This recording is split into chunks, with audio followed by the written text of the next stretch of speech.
Welcome back, everyone. Before we dive in, make sure you drop your thoughts and the lessons you took from this story in the comments, and don't forget to like and subscribe. Let's get into it. My fiancée announced that she wanted to postpone our wedding so she could find herself at a desert retreat in Sedona with her yoga teacher. I told her there was no need to postpone anything. 2 months later, I stood in the same venue, on the same date, at the same altar, and married her sister instead. She found out from wedding photos on Instagram while she was still in Arizona. That was before she discovered her beloved yoga teacher was married with children. Now she is begging me to take her back. My name is Tyrone Ellis. I am 31 years old, a corporate lawyer in Denver, specializing in commercial real estate. The work is demanding, but it is steady, rational, and predictable. I spent my 20s working 70-hour weeks at a mid-tier firm, doing the grunt work nobody else wanted. Last year I made partner, and a few months after that I left to open my own practice. Now I manage 3 associates, a small staff, and a client list that keeps growing faster than I expected. My philosophy has always been simple: work hard, save money, and build something that cannot be shaken by a bad quarter or a market downturn. I drive a reliable BMW 5 Series, not because I need to impress anyone, but because I like a car that will start every morning and feel solid on the highway. I own a 3-bedroom house in the Cherry Creek neighborhood. It is not a mansion, but it is comfortable, updated, and fully paid up on time each month. Between retirement accounts, a conservative brokerage portfolio, and cash savings, I am on track to retire comfortably by 55 if nothing explodes. That focus on stability comes from my father. He spent 30 years working construction in Denver, leaving the house before sunrise and coming home covered in dust, with hands cracked from concrete and rebar. He would sit at the kitchen table at night with a calculator and a notebook, tracking every dollar. "Son, money does not buy happiness," he used to say, "but poverty guarantees misery. Give yourself options." That sentence framed the way I saw almost everything. My fiancée, at least at the time, was named Serena. She was 29, a yoga instructor and wellness blogger with a polished spiritual aesthetic that made people stop scrolling on their phones. Her hair was always arranged in one of those messy, intentional buns that look accidental but clearly require effort. She wore layered crystal jewelry intended to align her energy, and her Instagram feed looked like an advertisement for retreats and herbal tea brands. She glowed in every photo. We met 3 years ago at a charity fundraiser for environmental conservation in downtown Denver. I was in my usual Navy suit and conservative tie, circulating between donors and clients. Serena came floating through the room in a flowing cream jumpsuit that probably cost more than my first car payment. She smelled like some complicated blend of sandalwood and citrus that reminded me of health food stores and incense. When she spoke on stage about sustainable living and mindful consumption, people listened. After her speech, I introduced myself, mostly because half my table had been watching her instead of listening to the remarks from the sponsoring firm. Up close, she was even more striking. "The universe is clearly aligning for us to connect," Serena said with an amused smile when I mentioned our shared interest in the charity. When I suggested dinner later that week, she said, "I feel called to explore this energetic exchange," which turned out to mean she wanted me to pick an expensive restaurant and pay the bill without protest. Where my world was contracts, liability clauses, and zoning regulations, Serena's world was energy alignment and divine timing. She spoke about breath work, crystals, and chakras as if they were line items on a balance sheet, precise, important, non-negotiable. She had a way of making ordinary statements sound profound. A simple "I am tired" became "my nervous system is asking for restoration." At first, I found it charming and slightly entertaining. For the first 2 years, the contrast between us worked. Serena dragged me to sound baths where I lay on yoga mats while a woman struck crystal bowls for an hour. I took her to upscale restaurants where the staff did not smell like incense and the wine list had actual structure. She softened some of my harder edges. I gave her access to financial stability and a world beyond sage sticks and essential oil distributors. She liked to introduce me to her yoga clients as my corporate lawyer fiancé, As if I were an exotic animal she had convinced to sit calmly at the edge of her world. I would stand there in khakis and button-down shirts, surrounded by people in flowing pants, barefoot, carrying yoga mats, and stainless steel water bottles covered in affirmations. Serena seemed to enjoy the contrast. "You ground me," she would say with a satisfied smile. "I elevate you." There were red flags. I noticed them, cataloged them, and carefully decided to ignore them because Serena looked stunning on my arm at firm events, and the physical chemistry between us was intense. My partners at the old firm liked her. She was unusual enough to be intriguing, but polished enough not to embarrass anyone. "She is good for optics," one of the older partners said privately. I pretended not to hear the implication. The first real warning sign appeared in the form of her new yoga teacher, a man who called himself Omari. About 8 months before the wedding, Serena started attending classes at a new studio in Denver called Sacred Lotus. The studio had bamboo floors, white walls adorned with Sanskrit phrases, and enough burning incense to make your eyes water the moment you walked in. Omari was in his mid-30s, with shoulder-length hair, a perfectly maintained beard, and several geometric tattoos that looked vaguely spiritual but did not seem tied to any particular tradition. According to the studio website, he had spent years in immersive study at retreat centers across the American Southwest, learning from authentic masters. He spoke in short, polished sentences about consciousness, presence, and living beyond ego, and he seemed to have an unusually tactile method of adjusting his students. Very quickly, Omari slipped into every conversation Serena and I had. "Omari believes most people are trapped in fear-based patterns," she would say while I cooked dinner. "Omari says true love transcends conventional structures," she would add when we discussed wedding logistics. "Omari thinks Western success culture disconnects us from our highest selves." I began to call him Guru Omari in my head. When I joked about it out loud, Serena did not laugh. Her voice sharpened. "You need to be careful mocking spiritual teachers," she said. "You're blocking your own growth when you dismiss wisdom because it does not look like a statute or a spreadsheet." The classes that had been twice a week became daily. Then she added weekend workshops about awakening shadow work and releasing limiting beliefs. Each workshop cost between $300 and $400. On paper, Serena earned about $35,000 a year between teaching yoga, private sessions, and wellness blogging. Our agreement was that I would cover the major bills, the mortgage, utilities, groceries, insurance, and she would contribute a smaller but consistent amount. Her workshop spending, however, started to eat most of her income.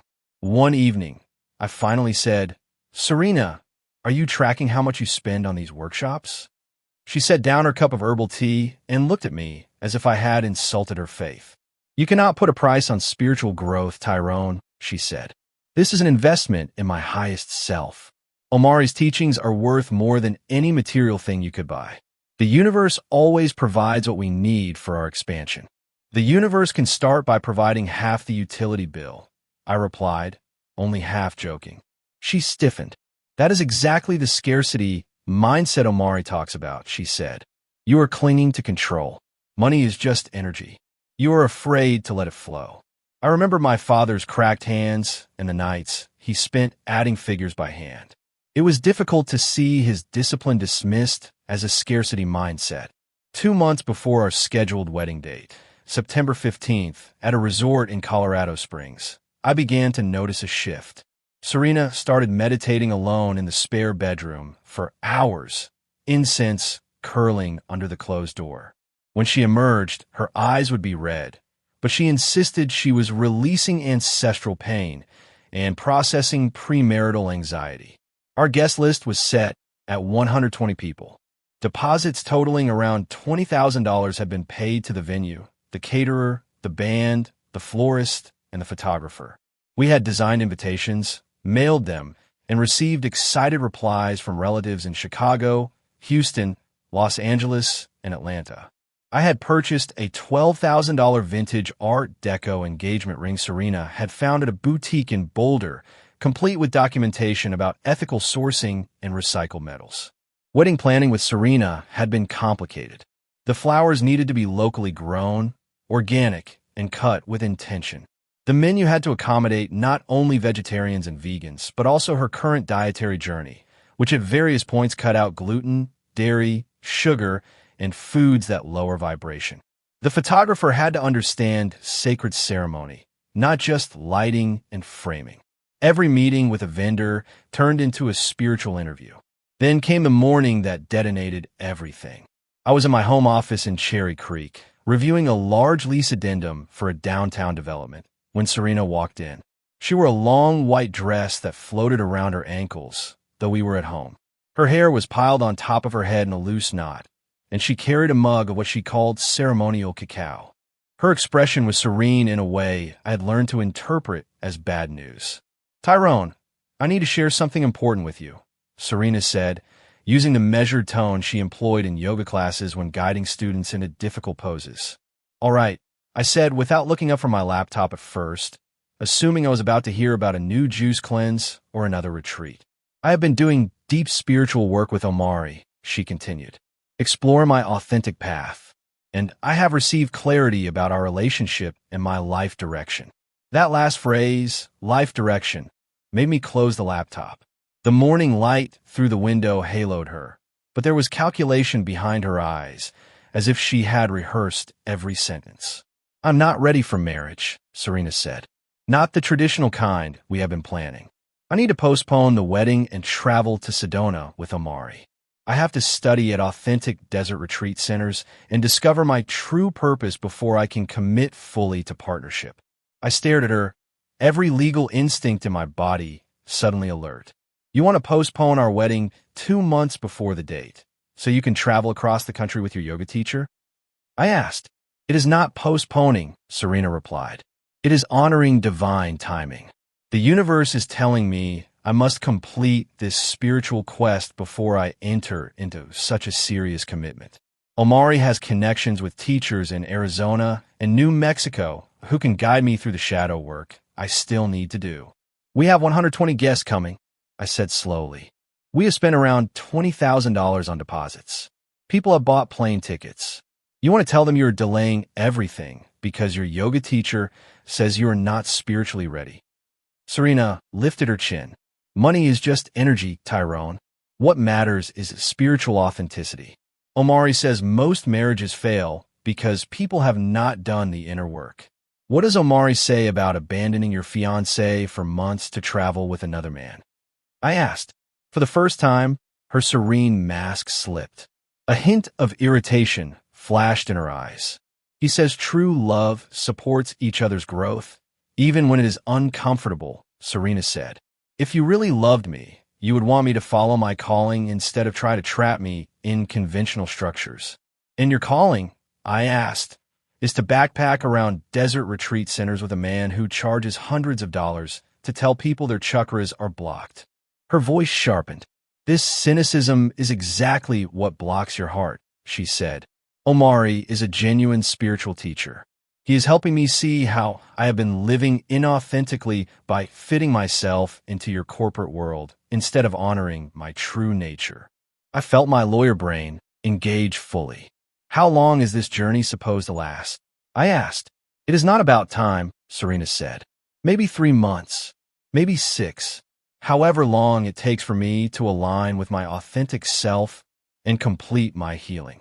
And Omari will be there the entire time," I said. "Of course," she answered.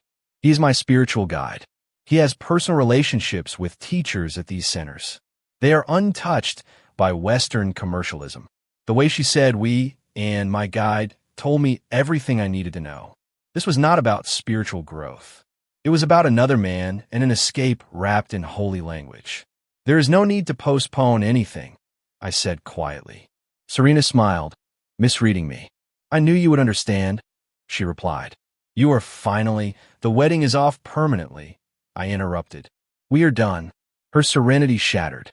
"Tyrone, you are being dramatic," she said. "This is not abandonment. This is spiritual work, so I could be a better partner for you." "No," I replied. "This is you choosing another man and dressing it up in metaphors, so you do not have to say the words out loud. You cannot call it spiritual to make yourself feel better. Omari and I are just teacher and student, Serena insisted. This is my personal evolution. I'm a lawyer, I said. I can spot deceit wrapped in nice language from across a courtroom. You have 3 days to move your things out. The ring stays. I bought it for a woman who wanted to marry me, not for someone who wants to find herself with her yoga teacher. You cannot be serious, Serena said, eyes wide. The universe is testing us. We can move through this. The universe just gave me perfect clarity about who I almost married, I replied. We are done. I left her standing in the doorway of my office, clutching her mug of ceremonial cacao like a prop from a play that had just lost its audience. That evening, I called 2 people I trusted more than anyone, my best friend Leon and my older brother Calvin. We had a standing rule that if one of us said, I need you at the house tonight, the other showed up without asking questions. Leon arrived first, still wearing his dress shirt and slacks from the bank where he worked in risk management. He took one look at my face and said, All right, what did Princess Chakra do now? Leon had never fully warmed to Serena. He had watched her order the most expensive items on menus while lecturing servers about energetic exchange, and the nickname had stuck. Calvin arrived a few minutes later, in jeans and a polo shirt with his private investigation firm's logo on the chest. I laid everything out, the Sedona trip, the postponement, the insistence that our wedding was merely an obstacle on her path to authentic self. Leon listened, his expression growing flatter with each detail. She has been planning this for months, he said when I finished. No one decides to scrap a wedding 2 months before the date for a desert retreat unless someone has been whispering in their ear for a long time. Calvin leaned forward. How much do you actually know about Omari? He asked. Anything beyond what Serena has told you? Just what I have heard secondhand, I admitted. Mid-30s, runs Sacred Lotus, supposedly spent years at retreat centers, says he helps people find their authentic selves. That is about it. Calvin nodded slowly. Want me to dig? He asked. I can run a basic background check, cross-reference social media, public records. If there is something off, it will show up. Part of me wanted to walk away and never hear the name Omari again. Another part, the part that had spent years reading contracts line by line, wanted the full picture. Yes, I said. Please find out who he really is. Calvin nodded. Give me a couple of days, he said. In the meantime, you should start untangling the wedding logistics. Untangling the logistics was ugly. I called the resort in Colorado Springs and explained that the bride had decided to take a personal journey instead of getting married. The event coordinator, a woman named Felicia, was polite and sympathetic but clear about the contract terms. The deposits for the venue, catering, and band were non-refundable. Some items could be converted to credit. Most could not. The florist was sympathetic and offered to apply part of the deposit to my parents' upcoming anniversary if we wanted. The photographer, a woman named Elena, actually laughed softly when I told her what had happened. I have been photographing weddings for 15 years, she said. You would be surprised how many people discover their true calling with someone else about 8 weeks before the ceremony. Yoga teachers are new, but not entirely shocking. Explaining everything to my family was less technical, but more intense. My mother was quiet for a long time after I finished. I never felt settled about Serena, she finally said. She always seemed to be performing a version of herself, like she was on a stage. My father simply said, better to lose $20,000 than 20 years. The hardest call I expected to make turned out to be easier than I imagined. Serena's younger sister, Alexis, and I had become close over the years. She lived in Atlanta, worked as a pediatric nurse, and had visited often enough that my family treated her like one of us. Alexis answered on the second ring, her voice warm. Hey, big brother-in-law, she said. How are you feeling about the final stretch before the wedding? There is not going to be a wedding, I said. I explained everything. Alexis went silent. I could hear her breathing on the other end. She really told you to postpone everything so she could go to a retreat with Omari? Alexis asked finally. Yes, I replied. She is leaving in a couple of weeks. So I canceled the wedding. There was another pause. I'm sorry, Alexis said. But honestly, I am not entirely surprised. She has been talking about Omari like he is some kind of prophet. I thought it was just another phase. The worst part is all the money and arrangements, I said. We have this beautiful venue, the catering, the band. Now it is all going to evaporate. Alexis was quiet for a moment, then said, "What if it did not?" "What do you mean?" I asked. "What if you did not cancel everything?" she said. "You already paid. Family is already planning to come. Just because Serena made a bad decision does not mean the rest of us have to waste the weekend. Turn it into a celebration of something else. You made partner. You opened your own firm. You dodged a bullet. That is worth a party." At the time, I could not imagine what kind of event would justify keeping the date. "I'm not sure I want a celebration tied to what Serena did," I said. "Just think about it," Alexis replied. "Do not let her spiritual crisis erase everything you have built." We ended the call with an agreement to talk again once the initial shock had settled. 2 days later, Calvin called me just after lunch. His voice had the particular tone he used when an investigation uncovered something serious. "You might want to sit down," he said. "Your guru is not what he seems." "Tell me," I said. "For starters, Omari is not his legal name," Calvin said. "His actual name is Dorian Walker. He grew up in the suburbs outside Chicago. He has a business degree from State University.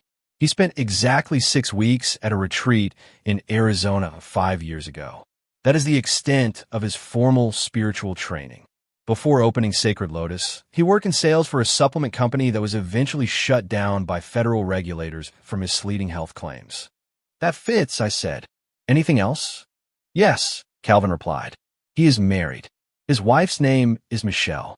They live in Highlands Ranch. 2 children, 8 and 5. Soccer schedules on the refrigerator, minivan in the driveway, the entire suburban picture. I called the dental office where Michelle works, posing as a patient who needed to know about her schedule. She said her husband is traveling next month on a business development trip. She did not mention Sedona or any kind of shared spiritual journey. I felt something cold settle in my stomach. "Do you think Serena knows he is married?" I asked. "I have no way to know what he has told her," Calvin replied. "But from what I can see, at least one of the women in his life is in the dark. Probably both in different ways." I thanked him and hung up, then immediately called Leon. "So let me get this straight," Leon said slowly after I relayed Calvin's findings. "Your fiancé is about to abandon your wedding to follow a man to a retreat who is secretly a married father of 2, lying to his wife about why he is traveling." "That is what the evidence shows," I said. Leon exhaled sharply. "You realize what this means?" he said. "Yes," I replied. "That my judgment in women needs serious recalibration." "It means you have leverage," Leon said. "Serena thinks she is following a spiritual guide into some enlightened future. His wife thinks he is going on a business trip. You're the only person with a full picture." That night, I decided I was not going to let the situation play out quietly while everyone remained deceived. I drove to Sacred Lotus during Serena's evening class. The studio was dimly lit, candles along the mirrors, incense burning again. 25 women moved in unison through a sequence while Serena guided them in a soft, controlled voice. Omari moved among them, placing his hands on backs, hips, and shoulders. When the class ended and people began rolling up their mats, I stepped forward. Serena's face went pale when she saw me. "Tyrone, you cannot just appear here," she said. "This is my sacred space." "Then we should clear some of the clutter from it," I replied. "Omari, I wanted to meet the spiritual teacher who convinced my fiancée that she needed to leave our wedding behind." Omari approached with a practiced, calming smile. "Tyrone, I understand you are having difficulty with Serena's growth," he said. "This is often challenging for partners who have not done their own work. Is that right, Dorian Walker from Highlands Ranch?" I asked. His face drained of color. Several of the students turned their heads. "How are Michelle and the children?" I continued. 8 and 5, correct? I imagine they will miss their father while he is away on his business development trip next month." Serena looked from me to Omari, confusion and dawning fear mixing on her face. "What is he talking about, Omari?" she asked. "Who is Michelle?" Omari cleared his throat. "There are complexities in my personal life," he said. "Traditional marriage is a Western construct that does not—" "Are you married?" Serena interrupted, her voice shaking. "Technically, yes," he said. but it is not a conscious partnership. Michelle and I have grown apart spiritually.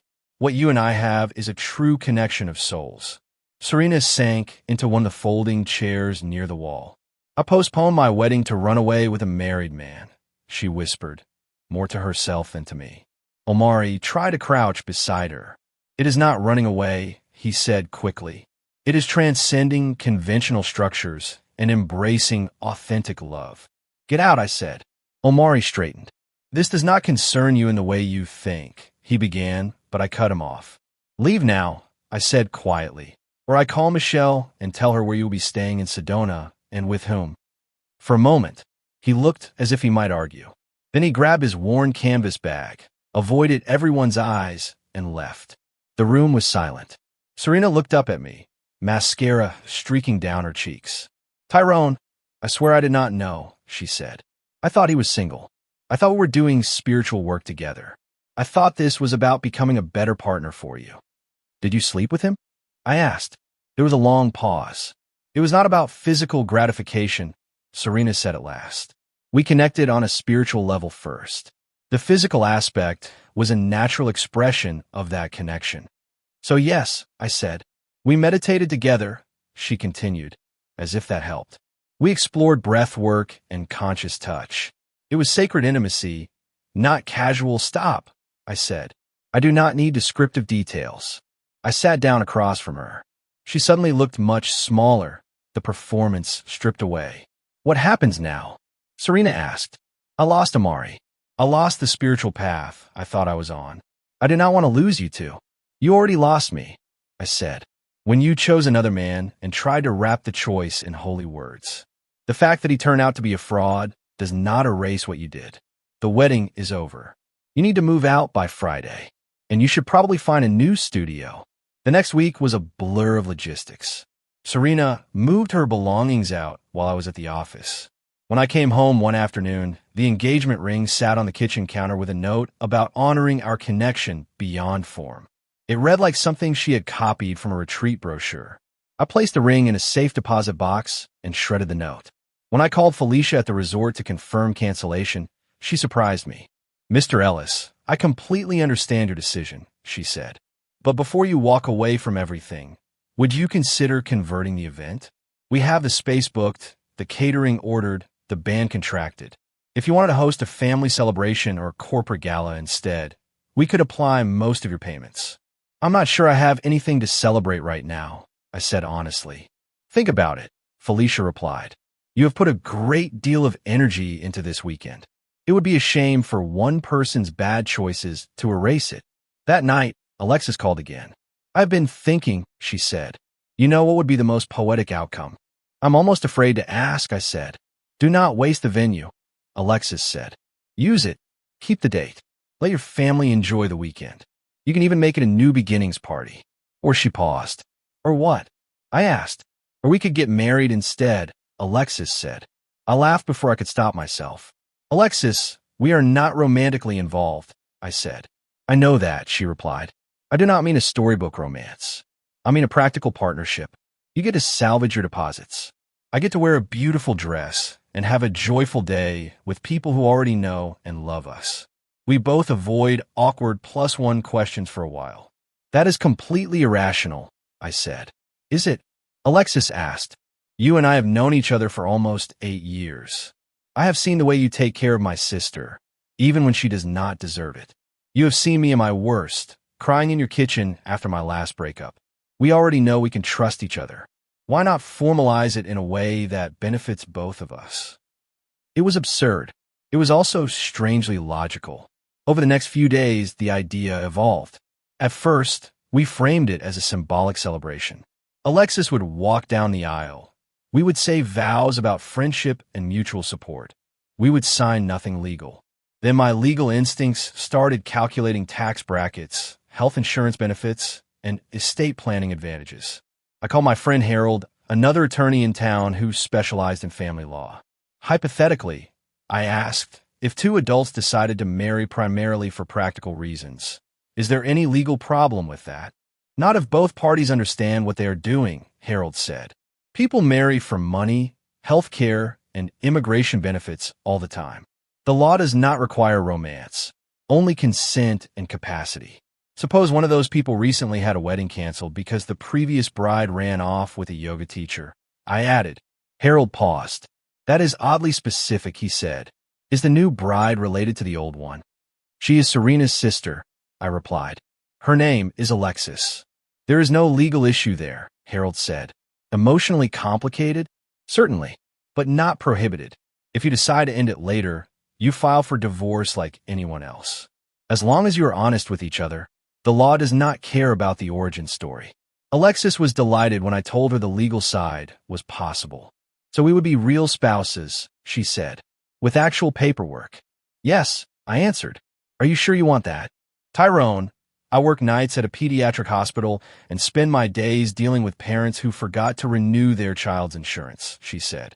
The idea of having a partner who knows how to read an insurance policy feels almost romantic. We spent the next 3 weeks planning what became, on paper, our wedding. Alexis found a dress off the rack, simple, elegant, with a clean neckline and no glitter. I refuse to compete with your first fiancé's theatrics, she said. We kept the same venue, same caterer, same band. We changed the name on the program from Serena to Alexis and rewrote the ceremony. My parents' reactions were unexpectedly calm. When I explained the plan, my mother said, I always liked Alexis. She is steady. My father asked, Are you sure you are not rushing into something else to erase the sting of what happened? This is not a rebound, I said. It is a practical decision with someone I already trust. He nodded. You could do worse, he said. Just make sure you both go into it with open eyes. 2 days before the new wedding date, my phone rang while I was reviewing a lease. Serena's name lit the screen. I hesitated, then answered. Her voice was raw and frantic. Tyrone, I made a terrible mistake, she said. Omari disappeared after you confronted him. Michelle found out everything. The retreat in Sedona is canceled. He has been doing this with multiple students. I need you. I am ready to come home. I'm getting married on Saturday, I said. We could talk about anything else after that. There was a long stretch of silence. To whom? Serena asked. You cannot possibly have found someone else already. Alexis, I replied. Your sister. The silence shattered. You are marrying Alexis? Serena said. My sister Alexis? Yes, I said. Same venue. Same date. Different bride. Serena inhaled sharply. You are doing this to punish me, she said. This is revenge. I'm doing this because Alexis is a kind, stable person who has never abandoned me for a yoga teacher, I replied. Because she respects my life instead of trying to remake it in the image of a retreat. She is wrong for you, Serena insisted. You need someone who will challenge you to grow spiritually, not someone who keeps you comfortable. Alexis challenges me to be a better version of myself, I said. Not a different species. There is a difference. Serena's voice broke. Please do not do this, she said. I understand now what I almost lost. You did not almost lose it, I said. You lost it. I wish you well, but I am moving forward. On the morning of the wedding, the sky over Colorado Springs was clear. As I stood in front of the mirror adjusting my tie, I expected to feel strange. Instead, I felt unexpectedly calm. When Alexis arrived at the venue, my mother straightened her dress and kissed her cheek like she had always belonged there. Alexis walked down the aisle to the sound of our friend Jared playing acoustic guitar. She smiled as she approached, not a performance smile, but a genuine one. In her eyes, I saw nerves, humor, and resolve, but no pretense. My Uncle Howard, who had married half my cousins, officiated. We wrote vows that focused on respect, support, and honesty, not destiny or soul contracts. Alexis, I said, you have been a steady friend in more storms than I can count. I promise to support your work, respect your independence, and never take your loyalty for granted. Tyrone, Alexis said, you have always shown up when it mattered. I promise to stand beside you in what we build, to challenge you when you need it, and never pretend to be someone I am not in order to control you. When Uncle Howard pronounced us husband and wife, Alexis leaned in and whispered, for a paperwork arrangement, this is surprisingly emotional. I laughed quietly and kissed her. Our families cheered. To anyone who did not know the backstory, it looked like a traditional wedding. To those who did, It looked like something better. Two people choosing each other with clear eyes. The reception was easier than I expected. Without Serena's constant need to control how everything looked on social media, the atmosphere was relaxed. Guests actually ate the food instead of discussing its vibration. Alexis danced with my grandmother, who wiped her eyes and said, "You two fit." I do not know how else to say it. You just fit. Elena captured photos of us laughing, hugging relatives, and cutting the cake. At one point, my cousin Rashad pulled me aside. "I have to ask," he said. "Is this real, or are you just making a point?" I watched Alexis across the room, talking to my little niece at the dessert table, leaning down to listen carefully. "It is real enough to sign our names on the license," I said. "That is more than I can say for the last attempt." Later that night, Alexis and I selected a few photos and posted them on Instagram. The caption was simple: Mr. and Mrs. Ellis. Sometimes life reroutes you exactly where you should have been. The comments began pouring in within minutes. Friends and relatives wrote things like, "You two make sense," and "Finally the right pairing." 12 hours later, as expected, Serena saw the photos. I knew because my phone lit up again and again with notifications from her number on messaging apps. "How could you do this to me?" One message read, "You stole my wedding and gave it to her." Another said, "I'm flying back right now. This is the cruelest thing anyone has ever done to me." She sent voice messages filled with disbelief. "Alexis," she said in one. "My replacement is Alexis? She is supposed to be my sister, not your wife. You are just acting out of anger. This is not real. I am doing my inner work and you're posting wedding pictures. Do you know how this makes me look?" Alexis read a few of the messages over my shoulder. "She still does not see that this is about her actions, not yours," Alexis said quietly. 3 days later, Serena called from Denver International Airport. "I am back," she said. "We need to talk in person. I understand everything now. I am ready to commit. I am ready to be the partner you deserved." "There is nothing to discuss," I said. "I am married." "Legally?" Serena demanded. "You legally married Alexis? You do not love her. Not like you love me. This is just a rebound. I respect Alexis more in 3 days of marriage than I respected you in 3 years of engagement," I said. "Respect is not love," Serena replied. "It is better," I said. "Love built on illusions evaporates the moment reality intrudes. Respect grows with every honest decision." Serena began to cry. "Please," she said. "I made a mistake. I was confused. The yoga teacher was a crisis, not real attraction. I came back. That means something." "You came back because your spiritual guide turned out to be a married fraud whose wife is leaving him," I said. "You did not choose me. You ran out of options." I ended the call. Alexis, who had heard my side of the conversation from the kitchen, came to sit beside me. "You think she will show up?" she asked. "Probably," I said. People who see themselves as guided by the universe can justify almost anything. 2 days later, there was a knock on the door. I opened it to find Serena standing there. Her hair was unwashed, her clothes wrinkled, and the polished aura she usually carried was gone. She looked like someone who had not slept through the night in days. "Please, just 5 minutes," Serena said. "Let me explain what really happened in Sedona." "Alexis is here," I said. "Whatever you want to say, you can say in front of my wife." "Your fake wife," Serena replied bitterly. Alexis stepped into the doorway wearing one of my old law school t-shirts and leggings, holding a mug of coffee. "Hello, Serena," she said. "How was your spiritual journey?"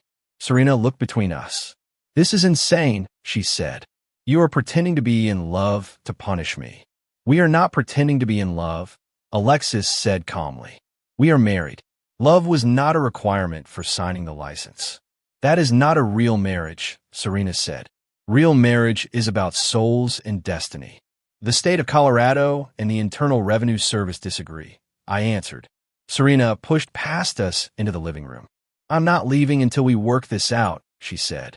"You owe me that much after 3 years." "I do not owe you anything," I replied.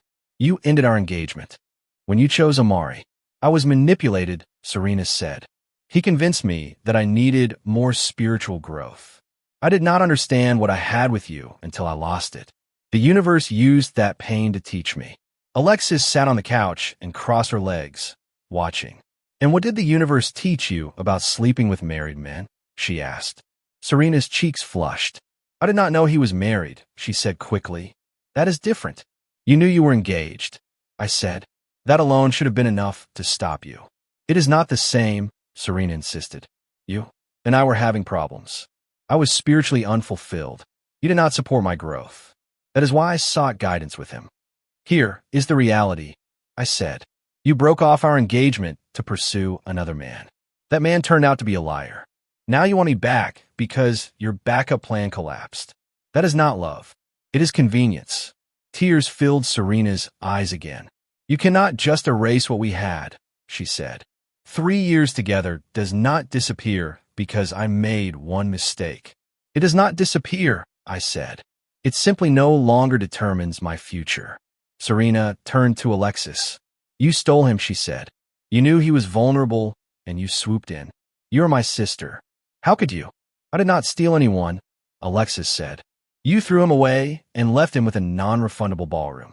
I helped him avoid wasting it. The husband that came with it was an unexpected bonus. Serena stared at her. This is temporary, she said. You will divorce him when you are bored with this little arrangement. Alexis shrugged. Maybe. Or maybe we will discover we are better partners than we expected. I watched realization move across Serena's face. Her grand spiritual journey had not only cost her a relationship, it had created a new one that functioned better than what she and I ever had. I am not giving up, she said finally, moving toward the door. Real love does not disappear because someone makes a mistake.